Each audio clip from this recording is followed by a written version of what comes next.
সকলোকে পুনৰবাৰ নমস্কাৰ জনাই মই চিম্পিয়া মোৰ চিম্পি চেকা ইউটিউব চেনেল লগতে চিম্পিছ ব্লগৰ অন্য এটা ভিডিঅ' মানে আজি ধনতেৰাছৰ এটা ভিডিঅ'লৈ আপোনালোক সকলোকে পুনৰবাৰ স্বাগতম জনাইছোঁ। আশা কৰিছোঁ আপোনালোক সকলো ভালে আছে আৰু আহি গ'ল আমাৰ 2023 চনৰ ধনতেৰাছৰ সেই দিনটো, শুভ দিনটো। আৰু এই ধনতেৰাছ মানেনো কি, ধনতেৰাছৰ দিনাখন কি কৰিব লাগে, কি কৰিব নালাগে, কি কিনিব লাগে, কি কিনিব নালাগে, এই সকলোখিনি আলোচনা কৰিম। ধনতেৰাছ মানে আগতে আমি সৰুতে বুজিয়ে পোৱা নাছিলোঁ, ঘৰত থাকোঁতে এইবিলাক একো বুজি পোৱা নাছিলোঁ। যেতিয়া আমি বাহিৰলৈ আহিলোঁ সেই ধনতেৰাছৰ বিষয়ে জানিব পাৰিছোঁ, বুজিব পাৰিছোঁ আৰু মই যি জানিছোঁ, যি বুজিছোঁ সেইখিনি আপোনালোকৰ মাজত শ্বেয়াৰ কৰিম। আশা কৰিছোঁ আপোনালোকে ভিডিঅ'টো ভাল পাব আৰু শেষলৈকে চাব।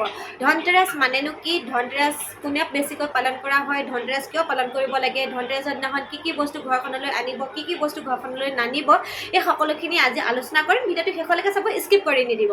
ধনতেৰাছ মানে হৈছে আপোনাৰ সমগ্ৰ ভাৰতবৰ্ষৰ লগতে সমগ্ৰ দেশতে হিন্দু ধৰ্মাৱলম্বী লোকসকলে উদযাপন কৰা এক ধৰ্মীয় উৎসৱ হয় আৰু এই উৎসৱভাগ মানে কাতি মাহতে হয়। আৰু ধনতেৰাছৰ দিনাখন আমি সকলোৱে সূৰ্য অস্ত যোৱাৰ পিছত লক্ষ্মী দেৱীক পূজা কৰিব লাগে আৰু লক্ষ্মী দেৱীক পূজা কৰি হোৱাৰ পাছত আমি শৌচাগাৰৰ বাহিৰত বা ঘৰৰ দুৱাৰদলিৰ বাহিৰত আপুনি তেলৰ লেম্প বা চাকি জ্বলাব পাৰে।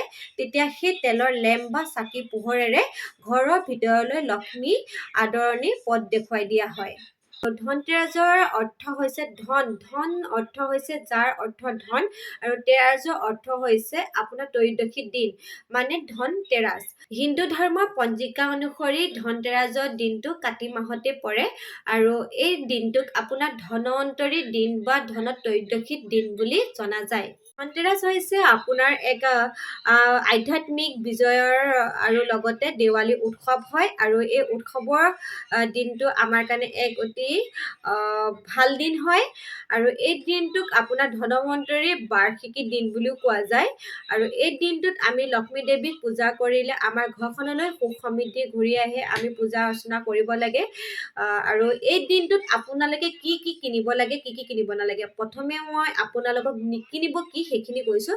প্ৰথমে আপোনালোকে নিকিনিব কাঠৰ বস্তু বা কাঠৰ বস্তু ফ্ৰেমৰ এনেকুৱা ধৰণৰ বস্তুবিলাক নিকিনিব আপোনালোকে লোহাৰ আৰু নিকিনিব আপোনালোকে তেল, ঘি, বাটাৰ এনেকুৱা ধৰণৰ বস্তুবিলাক আপোনালোকে নিকিনিব।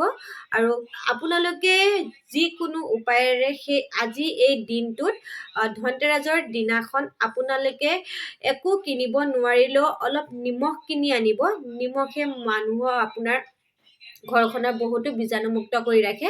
নিমখ অলপমান কিনি আনি পিনি আপুনি কেতিয়াবা সপ্তাহৰ মূৰত হ'লেও আপুনি ঘৰটো মোচা মেলা কৰিব। আৰু ঝাৰু কিনিব, ঝাৰু আমাৰ লক্ষী হয় আৰু এডাল ঝাৰু কিনিব পাৰে। লগতে আপুনি কিনিব পাৰে সোণৰ বস্তু, ৰূপৰ বস্তু, চিলভাৰৰ বস্তু, এনেকুৱা ধৰণৰ বস্তুবিলাক আপোনালোকে কিনি আনিব পাৰে। আপোনালোকে লাইটৰ বস্তু কিনিব পাৰে, ইলেক্ট্ৰনিকৰ বস্তু কিনিব পাৰে, সেইবিলাকে পোহৰেৰে আপোনাৰ ঘৰখন উজ্বলাই তুলিব। আপোনালোকৰ মাজলৈ মই এই ভিডিঅ'টো এইকাৰণে আগবঢ়াইছোঁ যে আপোনালোকেও কেতিয়াবা এইখিনি নিয়মখিনি কৰি চাবচোন। নিয়মখিনি কৰি চালে কেতিয়াবা আপোনালোকে সুফল পাব পাৰে। এই ধনৱন্তৰী দিনটোৱে আমাৰ মনলৈ বহুত মনৰ উৎসাহেৰে বহুত কিবাকিবি মনলৈ কঢ়িয়াই আনে। আপোনালোকে যদি এই ধনতেৰাছৰ ভিডিঅ'টো চাই ভাল পাইছে তেতিয়াহ'লে মোৰ ভিডিঅ'টো লাইক কৰিব, কমেণ্ট কৰিব, শ্বেয়াৰ কৰিব, কাষতে থকা বেল আইকনটো বজাবলৈ নাপাহৰিব। আৰু এটা নতুন ভিডিঅ'লৈ আপোনালোকৰ মাজলৈ অতি সোনকালে আহি আছোঁ। আৰু যিসকল ব্যক্তিয়ে মোৰ ভিডিঅ'টো নতুনকৈ চাই আছে তেখেতসকলে মোৰ চেনেলটো লাইক কৰি দিব, ছাবস্ক্ৰাইব কৰি ল'ব।